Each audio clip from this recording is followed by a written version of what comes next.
Second question में क्या कह रहा है जरा समझते हैं बड़े प्यार से। सेकंड क्वेश्चन में आपको ये लिख कर दिया हुआ है कि आपको क्या करना है, तीन पार्ट है इसके और तीनों पार्ट में A1/A2, B1/B2 और C1/C2 का रेशियो कंपेयर करना है और बताना है लाइंस आपकी क्या रहने वाली, इंटरसेक्टिंग, पैरेलल और कोइंसिडेंट बताना है। आपको याद आ रहा होगा मैंने आपको बताया था, फिर भी एक बार चलो क्विक रिकैप दोबारा से। अगर हमारा रेशो, पहली बात है, अगर हमारा रेशो A1/A2 निकाला, B1/B2 निकाला और C1/C2 निकाला, ये तीनों के तीनों बराबर आ गए तो लाइंस आपको पता है कोइंसिडेंट रहती है, आपने पढ़ा है, मैंने पहले बताया हुआ भी है।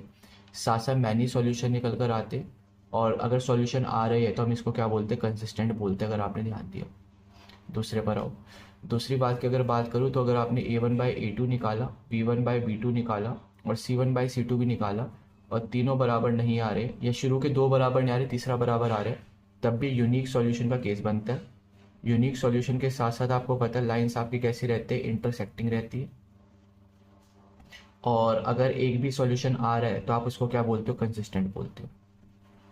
शायद आपको बात समझ आ रही है। तीसरी बात पर आओ।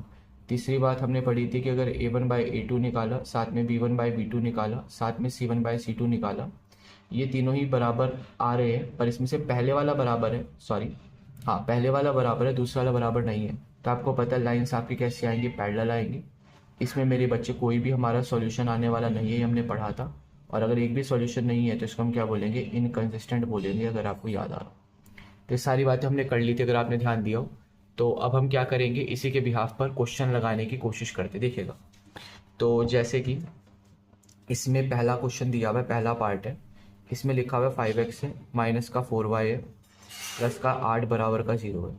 अगला चेक करा 7x है, प्लस का 6y है, माइनस का 9 बराबर का 0 है। निकालो रेशो। तो अगर मैं यहाँ पर A1/A2 निकालूँ तो क्या बनेगा, 5/7। फिर B1/B2 निकालूँ, क्या बनेगा, माइनस का 4/6। फिर C1/C2 निकालूँ, क्या आएगा, 8 में माइनस का 9। अब आप खुद चेक करके बताओ क्या रेशो बराबर आ रहे हैं, नहीं। तो अगर रेशो बराबर नहीं है मतलब A1/A2 बराबर नहीं है B1/B2 के, बराबर नहीं है C1/C2 के, तो आप खुद सोचो कौन सा केस बना, ये वाला, सेकंड नंबर का। और अगर सेकंड नंबर का केस बन रहा है और उसने पूछा है बताओ लाइंस कैसी रहेंगी, इंटरसेक्टिंग, पैरेलल या कोइंसिडेंट, तो हमें पता है जब तीनों आपस में बराबर ना आए तो लाइंस हमेशा क्या रहेंगी, इंटरसेक्टिंग। तो यहाँ पर लाइंस कैसी रहने वाली, इंटरसेक्टिंग रहने वाली। समझ आ गई होगी मेरी बातें। चलो बी पार्ट पर आओ। बी पार्ट पे क्या बोला हुआ है, बी पार्ट में चेक करोगे तो रेशियो आएगा A1/A2 का, और ये कितना निकल कर आएगा, खुद बताओ, 9/18 आएगा। ऐसे अगर मैं पूछूँ आपसे B1/B2 का रेशियो बताओ तो 3 में कितना आएगा, 6 आएगा। ऐसे आपसे पूछूँ C1/C2 का रेशियो बताओ तो कितना आएगा, 12/24 आएगा। अब इसको सिंपल फॉर्म में कन्वर्ट करो। 9 1 9, 9 2 18, 3 1 3, 3 2 6, 12 कम 12, 12 दूनी 24। तो इसका मतलब है तीनों का रेशियो बराबर आ रहा है। और आपको पता है कि अगर तीनों का रेशियो बराबर आ जाए तो आपकी लाइंस क्या होती है, कोइंसिडेंट, मैनी सॉल्यूशन और कंसिस्टेंट। तो उसने पूछा था बताओ पैरेलल है, कोइंसिडेंट है, इंटरसेक्टिंग है, तो साफ सी बात है क्या रहने वाली है, कोइंसिडेंट रहने वाली है।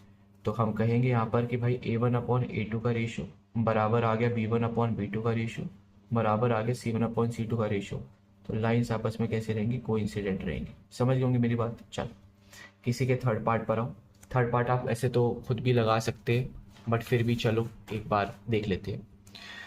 तो थर्ड पार्ट को अगर आप चेक करोगे तो यहाँ पर A1 का काम 6 कर रहा है, A2 का काम 2, B1 का काम -3 और B2 का काम -1, C1 का काम 10 और C2 का काम 9। करो ज़रा। तो अगर मैं A1/A2 निकालूँ तो ये बन जाएगा 6/2, B1/B2 निकालूँ तो ये बन जाएगा -3/-1, और अगर मैं C1/C2 निकालूँ तो ये बन जाएगा 10/9। अब आप खुद बताओ अगर मैं इसको सॉल्व करूँ, सॉल्व करने का ये तो 3 बन जाएगा, ये भी कटने का 3 बनेगा। इसका मतलब है A1/A2 का रेशियो तो बराबर आ रहा है B1/B2 के, बट ये C1/C2 के बराबर नहीं आ रहा। मतलब ये बराबर नहीं आ रहा C1/C2 के। तो हमें पता है कि अगर जब पहला बराबर हो और दूसरा बराबर ना हो तो हमेशा लाइंस कैसी होती है, पैरेलल। तो आप कह सकते हो कि लाइंस इस केस के लिए क्या रहने वाली है, पैरेलल रहने